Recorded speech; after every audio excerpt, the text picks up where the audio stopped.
مفتی عبد الرحمن عابد، Islamic scholar. وما ارسلنا من قبلك من رسول الا نوحي اليه انه لا اله الا انا فاعبدون۔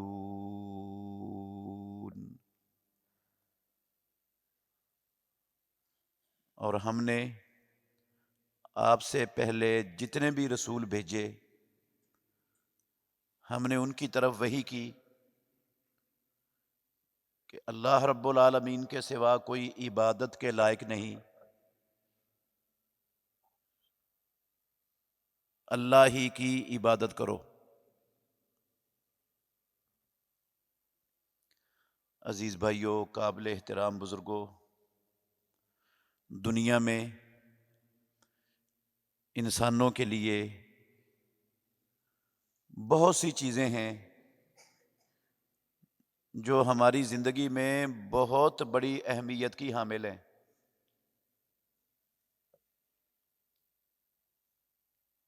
ہم جو خوراک کھاتے ہیں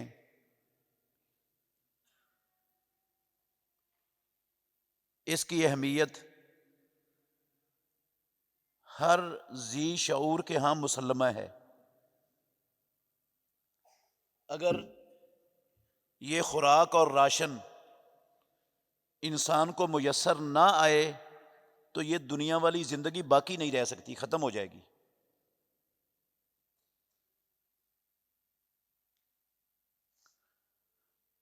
ایسے ہی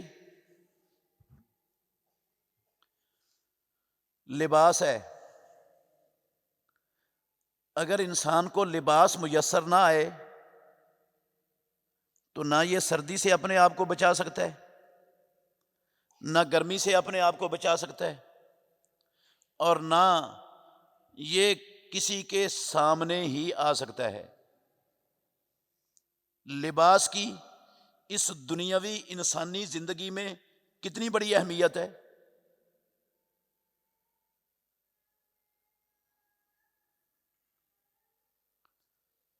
بندہ بیمار ہو جاتا ہے،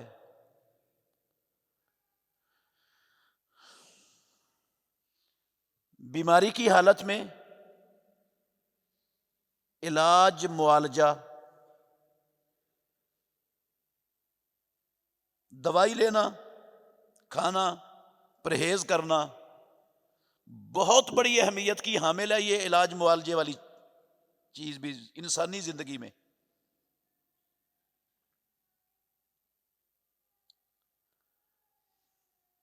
انسان کے پاس گھر ہے، یہ دنیا کا ساز و سامان ہے، اس کی اہمیت کا بھی انکار نہیں ہے، مگر میرے بھائیوں یہ چیزیں ایسی ہیں اگر انسان کو میسر نہ آئے تو سب سے بڑا جو نقصان ہو سکتا ہے نا، زیادہ سے زیادہ جو نقصان ہو جائے گا وہ کیا ہوگا؟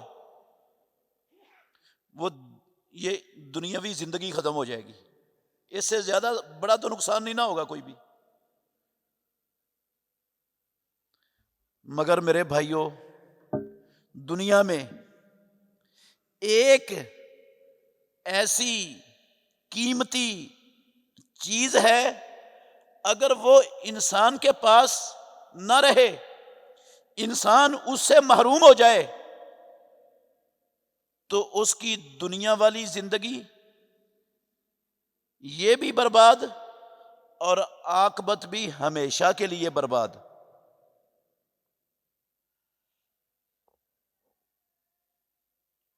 اور اس کی ہمارے معاشرے میں مسلمانوں کے ہاں کوئی قدر و قیمت ہے ہی نہیں۔ اس کی طرف نہ امت کا دھیان ہے، نہ اس کی قدر و قیمت ہے، نہ اس کا احساس ہے کہ وہ کتنی بڑی پروردگار کی نعمت ہے جو ہمارے پاس ہے، جس کے نہ ہونے سے، جس سے محروم ہونے سے دنیاوی زندگی بھی کامیاب نہیں ہو سکتی اور آخرت کی زندگی تو یقیناً ہمیشہ کے لیے برباد ہے۔ اور یہ بھی ہم سب کو پتہ ہے، ہم سب جانتے ہیں، ہماری اصلی اور حقیقی زندگی وہ آخرت والی زندگی ہے۔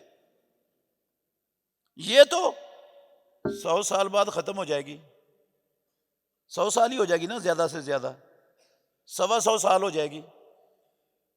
اس سے لمبی تو آج کل کوئی نہیں ہوتی، کسی کے پاس زندگی ہے ہی نہیں، کسی کے پاس آج کل 125 سال کی لگا لیتے ہیں، اور وہ زندگی اس نے 1.25 خرب سال بعد بھی ختم نہیں ہونا، وہاں موت نے ختم ہو جانا ہے، وہ ہمیشہ کی زندگی ہے۔ اور وہ زندگی میرے بھائیوں، اس چیز کے بغیر اس کا بننا، اس کا کامیاب ہونا، اس میں سکون پانا، اس کے بغیر ممکن ہی نہیں۔ دنیا کی ہر شے بندے کے پاس ہو، یہ والی چیز نہ ہو تو آخرت نہیں بننے لگی، نہ میری، نہ آپ کی، نہ کسی اور دنیا کے شخص کی۔ وہ ہے میرے بھائیوں عقیدہ توحید۔ عقیدہ توحید کتنی بڑی چیز ہے، یہ کتنی قیمتی ہے۔ بس چند ایک دلیلیں اس حوالے سے آپ کے سامنے رکھنا چاہتا ہوں۔ آپ قرآن مجید اٹھائیں، اللہ رب العالمین نے سورہ الانعام کے اندر 18 اپنے نبیوں کا، پیغمبروں کا اور رسولوں کا نام لیا ہے۔ اللہ کی مخلوق میں نبیوں سے بڑا نہ پیدا ہوئے اور نہ قیامت تک کوئی پیدا ہونے والا ہے۔ ان سے زیادہ رب کا قریبی نہ آیا ہے، نہ دنیا میں آنے والا ہے۔ سب سے بڑے عزت والے رب العالمین کے ہاں، رب کی مخلوق میں وہ اللہ کے نبی، پیغمبر اور اللہ کے رسول ہوتے ہیں۔ اللہ نے ان میں سے 18 پیغمبروں کا، نبیوں کا، رسولوں کا نام لیا ہے قرآن مجید کے اس مقام پر۔ 84، 85، 86، 87، 88 نمبر آیتیں پڑھ لینا، سورہ الانعام کی یاد رکھ لیں۔ پروردگار نے 18 پیغمبروں کا نام لے کے کہا، یہ پیغمبر بھی، ان کے آباء و اجداد بھی، ان کی اولادیں بھی، سب وَلَوْ أَشْرَكُوا لَحَبِطَ عَنْهُمْ مَا كَانُوا يَعْمَلُونَ۔ اگر بندے سے اس کا مال چھن جائے، ڈاکو ڈاکہ ڈال کر اس کے گھر کو خالی کر کے چلے جائیں، اس کی ہر شے لے جائیں، کچھ اس کے پاس نہ رہے، وہ اتنا بڑا اللہ کی قسم نقصان نہیں ہے جتنا بڑا یہ نقصان ہے کہ بندہ عقیدہ توحید سے محروم ہو جائے۔ لَحَبِطَ عَنْهُمْ مَا كَانُوا يَعْمَلُونَ۔ ساری دولت چلا جائے، ایک ٹیڑی پیسہ نہ رہے، ایک انچ زمین بندے کے قبضے میں نہ رہے، ہر چیز پر قبضہ ہو جائے، عمل، نیکیاں دنیا کی کوئی طاقت برباد نہیں کر سکتی۔ جس نے آخرت بنانی ہے، جو آخرت میں کام آنی ہے، ان کو دنیا کی کوئی طاقت نہیں برباد کر سکتی، نہ وہ لوٹ سکتی ہے آپ سے۔ لیکن جس بندے کے پاس عقیدہ توحید نہ رہا، میرے محترم بھائیوں، قرآن میں رب نے لکھا حَبِطَ عَنْهُمْ مَا كَانُوا يَعْمَلُونَ۔ جتنے عمل ان اللہ کے جلیل القدر نبیوں، پیغمبروں، رسولوں نے اپنی زندگیوں میں کیے ہیں، وہ سارے کے سارے برباد ہو جائیں گے۔ یہ میری آپ کی بات نہیں ہو رہی، کسی شیخ الحدیث، محدث، امام، مفتی، پیر کی بات نہیں ہو رہی،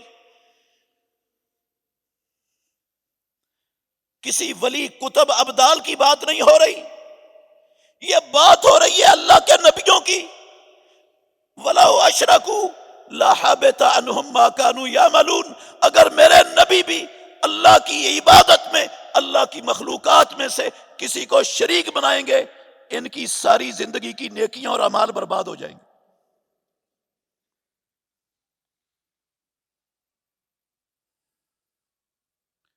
چلو یہ تو نبی ہیں نا،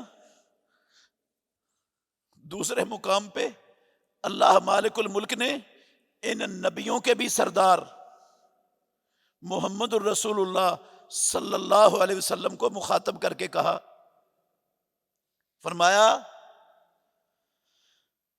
وَلَقَدْ أُوحِيَ إِلَيْكَ، یہ سورہ زمر کی 65 نمبر آیت ہے۔ وَلَقَدْ أُوحِيَ إِلَيْكَ وَإِلَى الَّذِينَ مِن قَبْلِكَ، اے خاتم النبیین، رحمت للعالمین، سید ولد آدم، سرور کونین، یقیناً بلا شک و شبہ آپ کی طرف بھی وحی کر دی گئی ہے۔ وَإِلَى الَّذِينَ مِن قَبْلِكَ، صرف آپ کی طرف نہیں کی، آپ سے پہلے آدم علیہ السلام سے لے کر عیسیٰ علیہ السلام تک جتنے نبی اور رسول اللہ نے اپنے بندوں کی رہنمائی کے لیے بھیجے دنیا میں، سب کی طرف وحی کی تھی۔ کیا وحی کی تھی؟ لَإِنْ أَشْرَكْتَ، اے کائنات کے امام سید ولد آدم سرور کونین محمد الرسول اللہ صلی اللہ علیہ وسلم، اگر آپ سے بھی شرک سرزد ہو گیا نا، رب کی عبادت میں کسی کو شریک کر بیٹھے، لَحَبِطَ عَنْهُمْ، کہ اللہ یحبطن اعمالک، اللہ یحبطن، لام بھی حرف تاکید، نون سکیلہ بھی حرف تاکید، ضرور بھی ضرور آپ کی زندگی کی ساری نیکیاں برباد ہو جائیں گی۔ وَلَا تَكُونَنَّ، اور ضرور بھی ضرور آپ من الخاسرین، خسارہ پانے والوں میں، گھاٹا اٹھانے والوں میں سے ہو جائیں گے۔ میرے محترم بھائیوں، سمجھنے والی، غور کرنے والی بات یہ ہے کہ ہوں اللہ کے جلیل القدر پیغمبر، اللہ کے نبی اور اللہ کے رسول، ان سے ہو جائے شرک اللہ کی عبادت میں، تو ان کی تو ساری نیکیاں زندگی کی برباد ہو جائیں۔ محمد الرسول اللہ صلی اللہ علیہ وسلم سے ہو جائے شرک، آپ کی تو ساری نیکیاں باطل ہو جائیں، ضائع ہو جائیں، اور آپ خسارہ پانے والوں میں چلے جائیں۔ اور مجھ سے شرک ہو جائے، آپ میں سے کسی سے شرک ہو جائے، تو ہماری نمازیں، ہمارے روزے، ہماری عبادتیں، ہمارے حج، ہمارے عمرے، ہمارے خطبے، ہمارے درس، ہماری تبلیغیں، ہماری مسجدیں، ہمارے مدرسے، ہمارے دوسرے نیک اعمال کیا رب العالمین کے ہاں قبول ہوں گے؟ انبیاء علیہ السلام کے مقابلے میں ہم سب چیز کے، ہماری حیثیت کے، مخاطب کیوں کیا ہے اللہ نے اپنے نبیوں کو؟ نبیوں کا نام لے کر کیوں یہ بات کہی ہے؟ امام الانبیاء کو کیوں مخاطب کیا ہے؟ میرے محترم بھائیو، یاد رکھنا اس لیے نہیں کہ پروردگار کو خدشہ تھا، اللہ کو کوئی اندیشہ تھا کہ اللہ کے نبیوں سے، امام الانبیاء سے اللہ کی عبادت میں شرک کا ارتکاب ہو سکتا ہے۔ قسم اللہ کی نہیں ہو سکتا تھا، پروردگار کو اندیشہ بھی نہیں تھا۔ نام کیوں لیا پھر؟ مخاطب کیوں کیا محمد الرسول اللہ صلی اللہ علیہ وسلم کو؟ مجھے اور آپ کو اور قیامت تک آنے والے سارے مسلمانوں کو سمجھانے کے لیے، اہمیت کو واضح کرنے کے لیے کہ کوئی جتنا بھی بڑا بن کر آ جائے دنیا میں، جتنا بھی بڑا بن جائے، وہ نبیوں سے بڑا ہو جائے گا، امام الانبیاء سے بڑا ہو جائے گا؟ جو اللہ کی مخلوق کے سب سے بڑے ہیں، جب ان سے شرک ہو جائے تو ان سے یہ قابل قبول نہیں، ان کا کوئی عمل باقی نہیں بچتا، تو دنیا میں اور کسی کی کیا حیثیت ہے؟ اس کا کچھ کیسا کچھ نیکی کا عمل بچے گا؟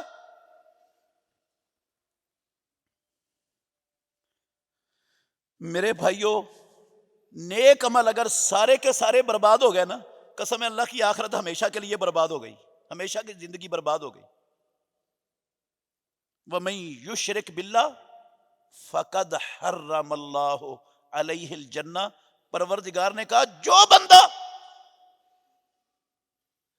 ضروری نہیں ہے وہ ہندو ہو، وہ سکھ ہو، وہ عیسائی ہو، وہ یہودی ہو، وہ کمیونسٹ ہو، کوئی ضروری نہیں ہے۔ وَمَن یشرک باللہ، جو کلمہ پڑھنے والا، جو مومن مسلمان اپنا نام رکھنے والا، جو اپنے آپ کو اہل حدیث اہل سنت کہلانے والا،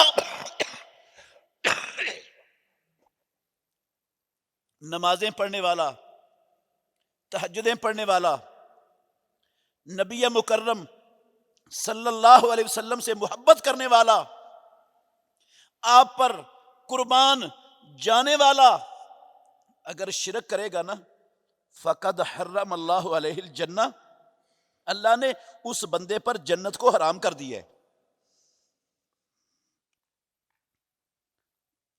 یہ میں کسی مفتی صاحب کا فتویٰ نہیں آپ کو سنا رہا، اللہ کا قرآن ہے۔ ان اللہ لا یغفر ان یشرک بہ ویغفر ما دون ذلک لمن یشاء، پروردگار اس کے ساتھ اس کی مخلوقات میں کسی کو شریک بنا دے کوئی انسان، اس کے اس گناہ کو رب العالمین کبھی معاف، اس کے سوا ہر گناہ معاف کر سکتا ہے، شرک رب نے کبھی معاف کرنا ہی نہیں، اس کی معافی کا سوال ہی نہیں ہے پروردگار کے ہاں۔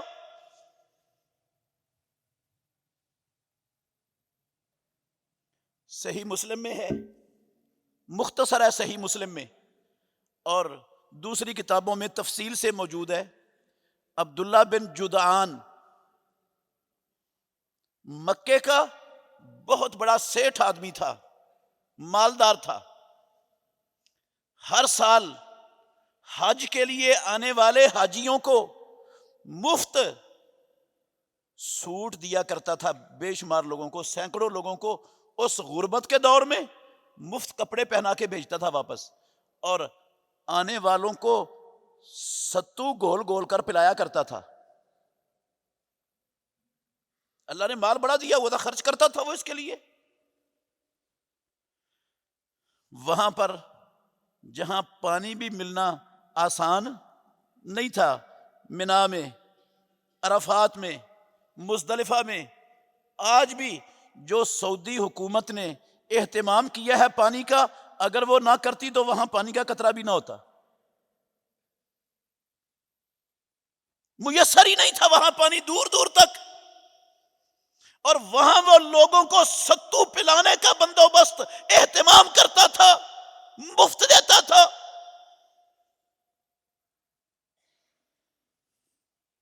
آپ نہیں اندازہ لگا سکتے یہ کتنی بڑی نیکی ہے، کوئی نہیں اندازہ لگا سکتا اس نیکی کا کتنا بڑا عمل ہے یہ۔ ویسے میں آپ کو اندازے کے قریب کر سکتا ہوں، لگانا تو ممکن نہیں ہے، قریب ہو جائے گا تھوڑا سا۔ پیارے پیغمبر محمد الرسول اللہ صلی اللہ علیہ وسلم نے فرمایا، صحیح بخاری شریف کی حدیث ہے، پہلے لوگوں میں ایک بندہ تھا جس کو پیاس نے پریشان کیا ہوا تھا، تنگ کیا ہوا تھا، جان پیاس کی وجہ سے اس بندے کی نکل رہی تھی۔ اس نے کنواں دیکھا، وہ کنویں کے اندر اترا، اس نے پانی پیا، اپنی پیاس بجھائی۔ جب باہر نکلا کنویں سے تو دیکھتا ہے ایک کتا، پیاس نے اس کو بھی پریشان کیا ہوا ہے، اور وہ تر مٹی کو اپنی زبان سے چاٹ کر اپنی پیاس بجھانے کی کوشش کر رہا ہے، پانی نہیں ہے کہیں بھی۔ اس نے دل میں سوچا، جتنا پیاس کی وجہ سے میں پریشان تھا، یہ کتا بھی اتنا ہی پریشان ہے، اس کو بھی اتنا ہی بے چینی ہے۔ تو وہ دوبارہ اترا کنویں میں، موزہ اس نے اپنا اتارا، موزے سے پانی بھرا، ہاتھ میں تو پکڑ نہیں سکتا تھا، اس نے کنویں کے اوپر پھر چڑھنا تھا، منہ میں پکڑ لیا موزہ پانی بھر کے، اور باہر نکل کر اس کتے کو پانی پلا دیا۔ محمد الرسول اللہ صلی اللہ علیہ وسلم نے فرمایا، فشکر اللہ لہ، اللہ نے اس بندے کے اس عمل کی اتنی قدر کی، فغفر اعلیٰ، اس کی زندگی کے پچھلے سارے گناہ معاف کر دیے رب العالمین نے، بخش دیا، اسے پیدا کرنے والے پروردگار نے بخش دیا۔ کیا کرنے پر بخش دیا رب نے؟ ایک پیاسے کتے کو پانی پلانے پر۔ اتنا بڑا قدر والا عمل رب العالمین کے ہاں۔ پیارے پیغمبر محمد الرسول اللہ صلی اللہ علیہ وسلم سے پوچھا صحابہ نے، آپ نے واقعہ سنایا، یہ واقعہ بنی اسرائیل کا تھا۔ کہنے لگے صحابہ اللہ کے نبی، انا لنا فی البہائم لاجرا، کیا ہمارے لیے یہ جو جانور ہیں ان کو کھلانے پلانے میں بھی اجر ملے گا؟ کیا ہمارے لیے اس میں بھی رب نے اجر رکھا ہے؟ تو رسول مکرم صلی اللہ علیہ وسلم نے فرمایا، فی کل ذات کبد رطبۃ اجر، مالک الملک نے ہر تر جگر والی چیز کو کھلانے پلانے میں اجر رکھا ہے۔ ایک کتا اگر اس کو پلانا، پیاسے کتے کو پانی پلانا، اتنا عظیم الشان عمل ہے رب کے ہاں کہ پروردگار اس بندے کے سارے گناہ معاف کر دیتے۔ تو میرے بھائیوں، کسی پیاسے انسان کو پانی پلانا، کسی بھوکے انسان کو کھانا کھلانا، کسی ضرورت کے اندر پسے ہوئے انسان کی معاشرے میں ضرورت کو پورا کرنا، وہ رب کی نظر میں کتنا بڑا ہوگا۔ ہمارے ہاں تو قدر ہی کوئی نہیں ہے نا۔ ہمارے گھروں میں فریجوں کے اندر پڑی ہوئی چیزیں، اللہ جانتا ہے، اللہ کے گھر میں کھڑا ہوں، وہ خراب ہو جاتی ہیں۔ جب خراب ہو جاتی ہیں اٹھا کر ہم وہ کچرے دان میں، ڈسٹ بن میں پھینک دیتے ہیں۔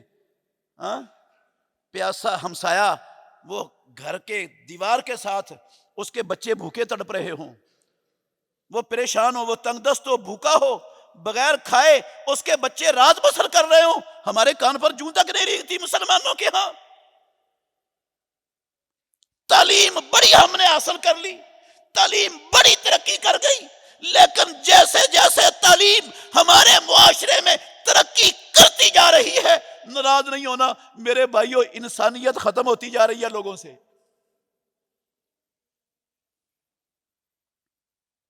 تو یہ بات تو آ گئی بیچ میں، ویسے ہی کتے کو پانی پلایا، اللہ نے اس کے سارے پچھلے گناہ معاف کر دیے۔ اور یہ عبداللہ بن جدعان جس کا میں نے نام لیا ہے، اس نے کتے کو نہیں پانی پلایا تھا، یہ تو انسانوں کو پانی نہیں پلاتا تھا، ستو پلاتا تھا، میٹھا پانی پلاتا تھا، ستو گھول کر پلاتا تھا۔ اور ایک کو نہیں پلاتا تھا، ہزاروں لاکھوں کو پلاتا تھا۔ اور میرے بھائیوں، عام لوگوں کو نہیں پلاتا تھا، پروردگار کے گھر میں آنے والے وہ ضیوف الرحمان جو رب العالمین کے مہمان ہیں ان کو پلاتا تھا۔ یہ اللہ کے مہمانوں کی خدمت کرتا تھا، اس دور میں انہیں ستو پلاتا تھا، سوٹ پہناتا تھا۔ اچھا کام تھا، میں کہہ سکتا ہوں بہت اچھا کام تھا، چھوٹا کام نہیں تھا۔ مر گیا یہ شخص عبداللہ بن جدعان، امام الانبیاء کی زندگی میں مر گیا۔ میری اور آپ کی ماں عائشہ ام المومنین رضی اللہ عنہا، طیبہ طاہرہ، رسول اللہ صلی اللہ علیہ وسلم سے سوال کرتی ہیں، اللہ کے نبی، یہ عبداللہ بن جدعان مر گیا ہے، حاجیوں کو مفت ستو پلایا کرتا تھا، لوگوں کو مفت سوٹ پہنایا کرتا تھا، بڑی عظیم الشان خدمت کا کام کرتا تھا۔ یہ حل ینفعہ ذالک، کیا یہ عظیم الشان خدمت انسانیت کا، رب کے مہمانوں کی خدمت کا عمل، کیا اسے نفع دے گا؟ مر گئے۔ میرے بھائیوں، ناطق وحی الصادق المصدوق محمد الرسول اللہ صلی اللہ علیہ وسلم کی سچی مبارک زبان سے جو الفاظ نکلے نا، اٹھا لو صحیح مسلم، یہ صحیح مسلم کے لفظ ہیں۔ پیارے پیغمبر نے فرمایا، لا، عائشہ، اسے اس عظیم الشان خدمت کا کوئی نفع نہیں ملنا۔ کیوں؟ لِأَنَّهُ لَمْ يَقُلْ يَوْمًا مِّنَ الدَّهْرِ لَا إِلَٰهَ إِلَّا اللَّهِ، کیونکہ اس نے اللہ کی توحید کو تسلیم نہیں کیا زندگی میں، اللہ کی توحید کے عقیدے کا حامل نہیں تھا، اکیلے رب کی عبادت نہیں کرتا تھا، اللہ کی عبادت میں مخلوقات میں سے دوسری مخلوقات کو بھی شریک کرنے کا ارتکاب کرتا تھا۔ اس لیے جتنا بڑا عمل تھا اس کو اس عمل کا مرنے کے بعد کچھ نہیں ملنے والا، سب کچھ برباد ہے۔ پروردگار کا قاعدہ ہے رب کا قرآن میں۔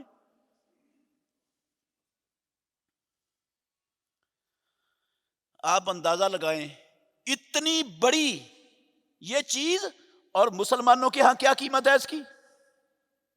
کیا قیمت ہے؟ کیا قدر ہے؟ کلمہ پڑھنے میں چھوڑے ہندوؤں کو، چھوڑے عیسائیوں یہودیوں کو، قسم ہے اللہ کی نہیں بات کرتا، کلمہ پڑھنے والوں کی، مسلمان کہلانے والوں کی بات کرتا ہوں، ان کے ہاں کیا قیمت ہے اس بات کی؟ آپ چلے جائیں ہمارے معاشرے میں، مارکیٹ میں، بازار میں، منڈی میں چلے جائیں، وہاں کر لیں کلمہ پڑھنے والوں کو، نمازیوں کو اکٹھا کر لیں، ان سے سوال کریں، نمازیوں کو کسی مسجد میں جا کے پوچھ لیں، لو میں ذمہ داری سے اللہ کے گھر میں کھڑا ہو کے اللہ وجہ البصیرت کہہ رہا ہوں، مبالغہ نہیں کر رہا، آپ ان سے پوچھیں بھئی اللہ کے سوا کوئی عبادت کے لائق نہیں، اس جملے کا مطلب کیا ہے؟ اس کا معنی کیا ہے؟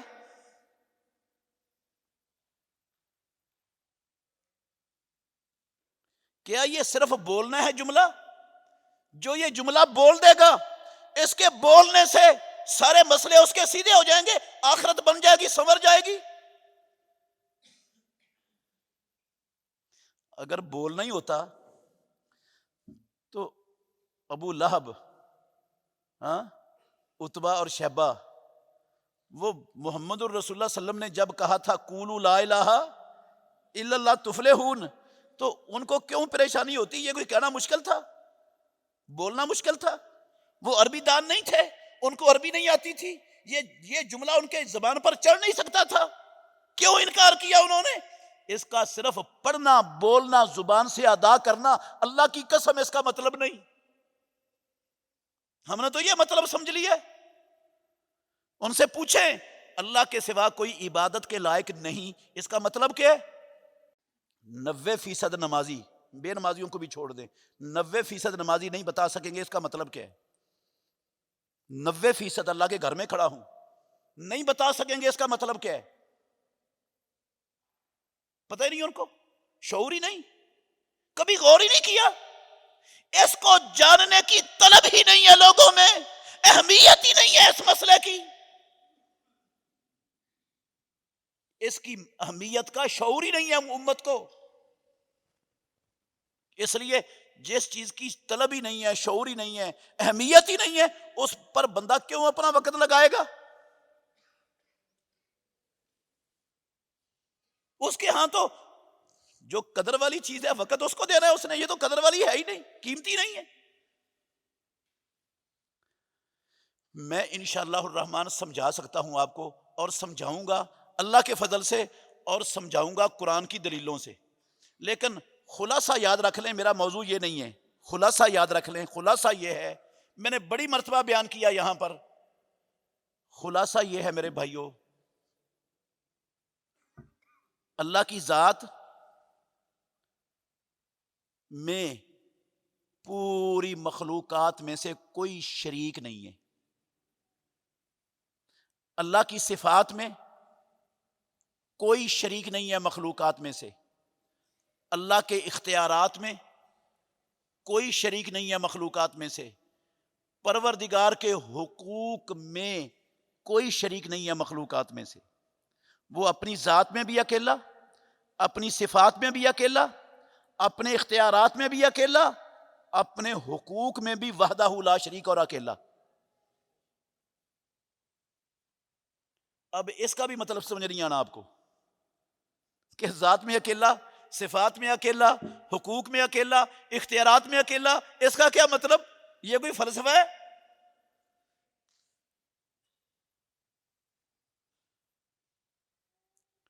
اگر میں نے اللہ کی ذات میں کسی کو شریک کر دیا تو میں نے جس کو اللہ کی ذات میں شریک کیا ہے عبادت صرف اللہ کی ختم کر دی ہے، میں نے اس کو بھی اللہ بنا دی ہے۔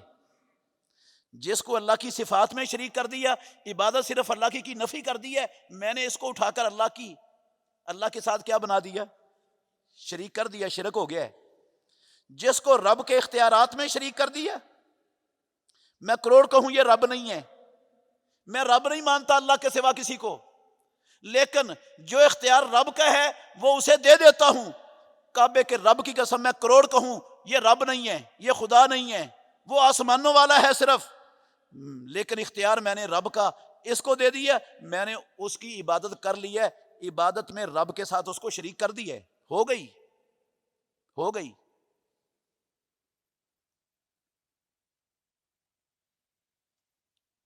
حق اللہ کا تھا اور دے دیا کسی اور کو، میں نے اس کو اللہ کے ساتھ حقوق میں کیا بنا دیا؟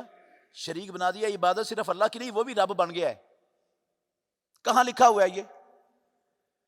سورہ توبہ کی 32 نمبر آیت، آپ گھر میں جا کے ضرور پڑھیں گے۔ اللہ نے کہا اتخذوا احبارہم ورہبانہم اربابا من دون اللہ۔ اہل کتاب کی بات ہو رہی ہے، یہودیوں اور عیسائیوں کی۔ انہوں نے اپنے راہبوں کو، مولویوں کو اور اپنے صوفیوں اور درویشوں کو اللہ کے سوا رب بنا لیا تھا۔ قرآن میں رب کہتے ہیں کہ انہوں نے اللہ کے سوا اپنے مولویوں، صوفیوں، درویشوں کو کیا بنا لیا تھا؟ رب۔ عدی بن حاتم، ترمذی شریف کی حدیث ہے، رضی اللہ عنہ عیسائیت چھوڑ کر مسلمان ہوئے تھے۔ پہلے یہ عیسائی تھے اور عیسائیوں میں عیسائیت کا علم بھی رکھتے تھے، عوام میں سے نہیں تھے، علماء میں تھے، عیسائی علماء میں علم رکھتے تھے۔ کہتے ہیں اللہ کے نبی انہوں نے اپنے مولویوں کو، درویشوں کو رب تو نہیں بنایا تھا۔ راوی کہتے ہیں یہ لفظ بول رہے انہوں نے، یا یہ لفظ کہے ہم نے رب تو نہیں بنایا تھا، میں بھی تو عیسائی رہ کے آیا ہوں، مجھے بھی تو عیسائیت کا شعور ہے، پتہ ہے، انہوں نے تو کوئی نہیں بنایا تھا۔ غور کرنے والی بات ہے، سمجھنے والی بات ہے میرے بھائیوں۔ اللہ کہتے ہیں انہوں نے رب بنا لیا، اور جو عیسائیت سے نکلا ہے، عیسائیت چھوڑ کے آیا ہے، جس کو عیسائیت کی سمجھ اور پتہ ہے، وہ کہتا ہے رب نہیں بنایا۔ امام الانبیاء محمد الرسول اللہ صلی اللہ علیہ وسلم نے مسئلہ حل کر دیا، سمجھا دیا۔ اس کا مطلب ہے کہ قرآن مجید وہ بسا اوقات عربی جاننے والوں کو بھی سمجھ نہیں آ سکتا۔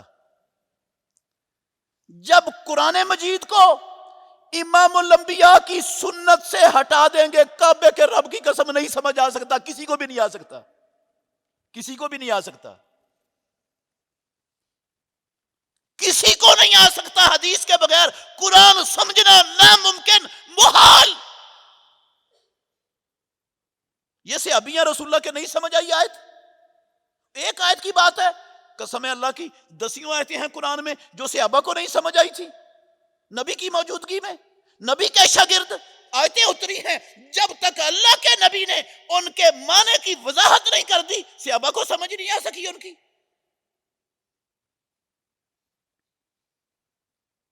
جب ہی آیت اتری نا، اللہ اکبر، وہ میں انشاءاللہ پھر کبھی مثال پھر دوں گا۔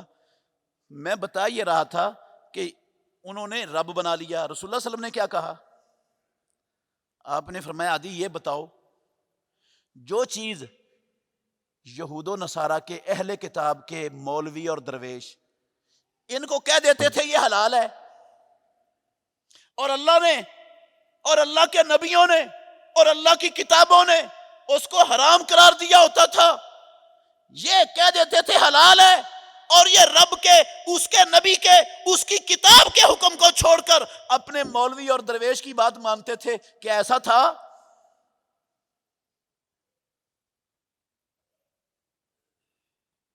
اللہ نے کہا حرام، اس نے کہا حلال.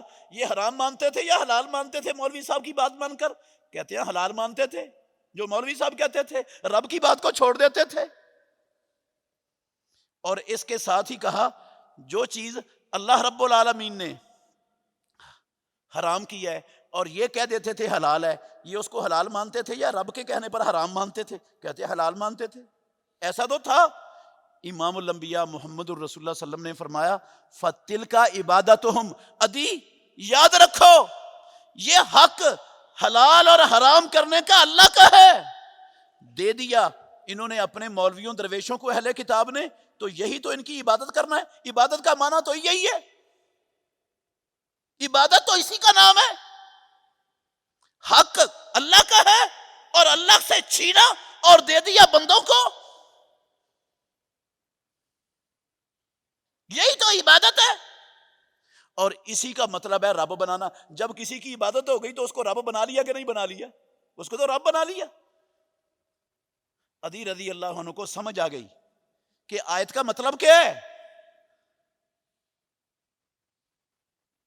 عبادت کا معنی بھی سمجھ آ گیا اور شرک کا معنی بھی سمجھ آ گیا کہ جو خصوصیت، جو اللہ کی ذات کی خصوصیات ہیں وہ مخلوقات میں سے کسی کو نہیں. وہ خصوصیت جو رب کی ذات کی ہے وہ مخلوق میں مانیں گے تو اس کو اللہ بنا دیں گے ہم.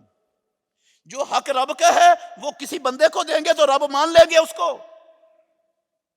جو صفت رب کی ہے وہ بندوں میں پیدا کریں گے، مانیں گے تو قسم اللہ کی اس کو رب کا حق دے دیں گے. اس کو رب کی صفت میں شریک کر لیں گے، شرک ہو جائے گا.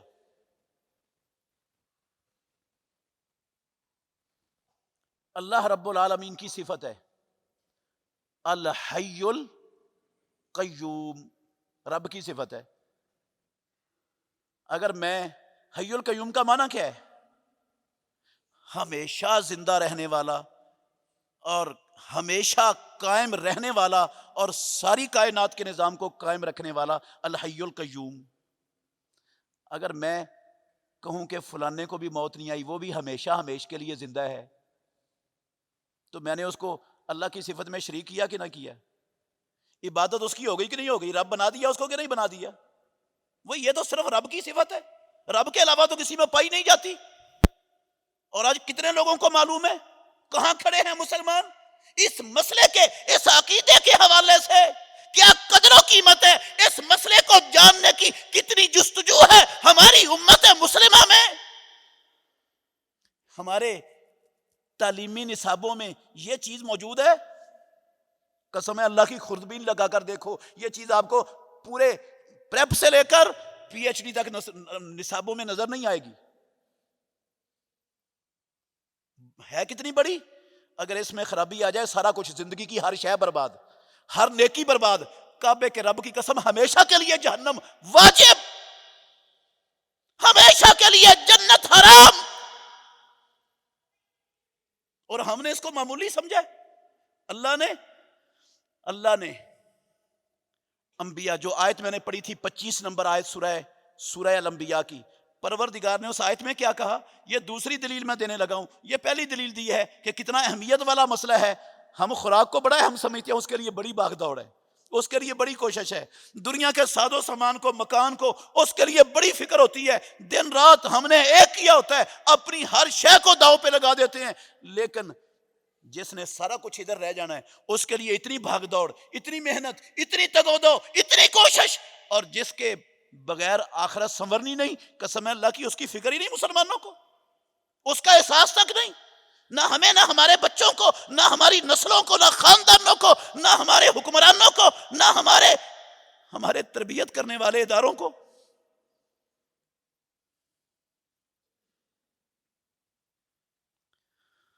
اللہ اکبر.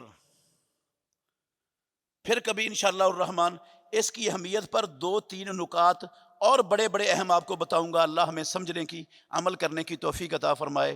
آخر دعوانا الحمدللہ رب العالمین. بہترین صدقہ جاریہ حاصل کرنے کے لیے اس ویڈیو کو لائک، کمنٹ اور شیئر کرنا مت بھولیں۔